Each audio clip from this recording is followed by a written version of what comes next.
Est-ce que la famille estime que l'enquête a été mal faite? Je pense pas que la famille pense ça. En revanche, elle a une certitude, la famille et leurs avocats, c'est que l'énergie de la section de recherche de Marseille et de la cellule nationale d'enquête a avant tout été mise pour confondre un membre de la famille. Et en creux, ils pensent que d'autres pistes n'ont peut-être pas été assez fouillées à leur goût.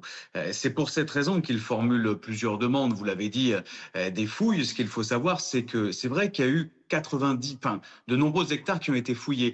Mais ces fouilles ont eu lieu avant la découverte du crâne de l'enfant et de ses vêtements. Ça veut dire que la colline de Villevieille n'a peut-être pas été fouillée dans son intégralité, ainsi que les bâtiments agricoles. Ce qu'il relève également les parties civiles, ce sont certaines incohérences et des approximations lors de nombreuses auditions qui ont été menées au tout début de l'enquête. Des incohérences dans les propos et des incohérences également en fonction des déclarations et des bornages téléphoniques. Et puis, il y a ces ADN également qui intéressent les parties civiles et les grands-parents de l'enfant, avec voilà, peut-être un prélèvement qui pourrait être fait, non pas massif, mais ciblé de personnes qui ont l'habitude du hameau l'été, que ce soit des randonneurs, des personnes également qui ont des terres, donc des agriculteurs, ou encore des chasseurs, puisque c'est un endroit assez escarpé où une partie du crâne de l'enfant a été retrouvée. Mais je pense pas non que la famille a l'impression que l'enquête a été bâclée.